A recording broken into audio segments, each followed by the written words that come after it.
RSS प्रमुख मोहन भागवत ने अभी 10 जून को काफी सारी चीजों पे खुल के बोला और उनकी इन सारी बातों का इशारा सिर्फ एक ही तरफ था। जी हां, आप सही समझ रहे हैं, बीजेपी, नरेंद्र मोदी।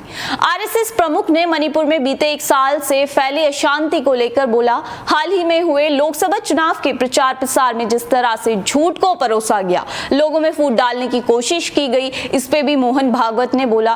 कुल मिलाकर भागवत ने अपने वक्तव्य से नरेंद्र मोदी को हिट किया है और इसके बाद कल शाम नरेंद्र मोदी ने भी सोशल मीडिया एक्स पे एक पोस्ट के जरिए अपनी प्रतिक्रिया दी है, जिसमें वो कह रहे हैं कि चुनाव प्रचार के दौरान पूरे भारत में लोगों ने मेरे प्रति स्नेह के प्रतीक के रूप में अपने सोशल मीडिया पर मोदी का परिवार जोड़ा। इससे मुझे बहुत ताकत मिली। भारत के लोगों ने एनडीए को लगातार तीसरी बार बहुमत दिया है, जो एक तरह का रिकॉर्ड है, और हमें अपने देश की बेहतरी के लिए काम करते रहने का जनादेश दिया है। हम सभी का परिवार हैं। ये संदेश प्रभावी ढंग से पहुंचाए जाने के बाद मैं एक बार फिर भारत के लोगों को धन्यवाद देना चाहूंगा और अनुरोध करूंगा कि अब आप अपने सोशल मीडिया प्रॉपर्टी से मोदी का परिवार हटा दें। डिस्प्ले नाम बदल सकता है, लेकिन भारत की प्रगति के लिए प्रयास करने वाले एक परिवार के रूप में हमारा बंधन मजबूत और अटूट है। आपको बता दें कि इस चुनाव में मंगलसूत्र छीनने, भैंस चोरी होने से लेकर तमाम तरह की बातें बोली गई। मोदी जी अक्सर परिवारवाद पे ज्यादा हमलावर रहते हैं, तो लालू यादव ने भी मार्च महीने में पटना में हुई महारैली में बोला था कि मोदी का तो परिवार ही नहीं है, तो वो क्या जाने परिवार क्या होता है, परिवार का क्या महत्व है। जिसके बाद मोदी ने कहा कि अब देश के 140 करोड़ लोग ही मोदी का परिवार हैं। लेकिन अब अचानक से ऐसा क्या हो गया जो मोदी जी को ये कहना पड़ गया कि अब आप मोदी का परिवार हटा सकते हैं? क्या मोदी को ये इसलिए कहना पड़ा क्योंकि आरएसएस प्रमुख ने दिल्ली के शीर्ष नेतृत्व को अपनी बातों से आईना दिखाया, या यूं कहें कि शीर्ष नेतृत्व के लिए ये तमाचा भी था? क्योंकि मोहन भागवत ने कहा था, काम करें, अहंकार ना पालें, चुनाव में मुकाबला जरूरी है लेकिन झूठ पर आधारित ना हो, संसद में विपक्ष को विरोधी ना माने। उन्होंने ये भी कहा कि एक सच्चे सेवक में अहंकार नहीं होता, सेवक अपना काम करता है, वो दूसरों को नुकसान पहुंचाए बिना काम करता है। हाल ही में हुए लोकसभा चुनाव के दौरान प्रचार प्रसार का जिक्र करते हुए बताया कि कैसे चुनाव में मर्यादा का ध्यान नहीं रखा गया, लेकिन आधुनिक विद्या टेक्नोलॉजी का उपयोग असत्य परोसने के लिए किया गया। ऐसे से देश कैसे चलेगा भाई? आखिर सबको देश ही चलाना है ना।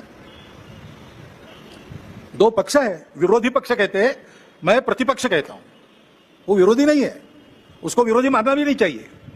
वो प्रतिपक्ष है, वो एक पहलू उजागर कर रहा है, उसका भी विचार होना चाहिए।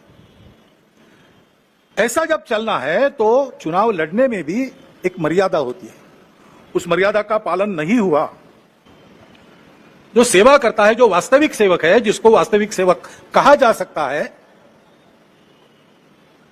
उसको कोई मर्यादा रहती है, वो मर्यादा से चलता है। काम करते सब लोग हैं, लेकिन कार्य करते समय मर्यादा का पालन करते हुए उसको करना। और चुनाव प्रचार की या चुनाव में जो होता है उसकी बात ऐसी है, वास्तव में तो प्रजातंत्र की अनिवार्य आवश्यक प्रक्रिया है और उसमें दो पक्ष रहते हैं, इसलिए स्पर्धा रहती है। स्पर्धा रहती है तो दूसरे को पीछे करने का, स्वयं को आगे बढ़ाने का काम होता ही है, होना ही चाहिए। परंतु उसमें भी एक मर्यादा है, असत्य का उपयोग नहीं करना। चुने क्यों जा रहे लोग संसद में जाएंगे, बैठकर अपने देश को चलाएंगे, सहमति बनाकर चलाएंगे। वास्तव में संसद क्यों है, उसमें दो पक्ष क्यों है? इसलिए है कि दोनों पहलू उजागर हो। किसी भी सिक्के के दो पहलू रहते हैं, ऐसे किसी भी प्रश्न के दो पहलू रहते हैं। एक पक्ष एक पहलू का विचार करता है तो दूसरे पक्ष ने दूसरा पहलू उजागर करना है, ताकि जो होना है वो पूर्णतः ठीक हो, सहमति बने।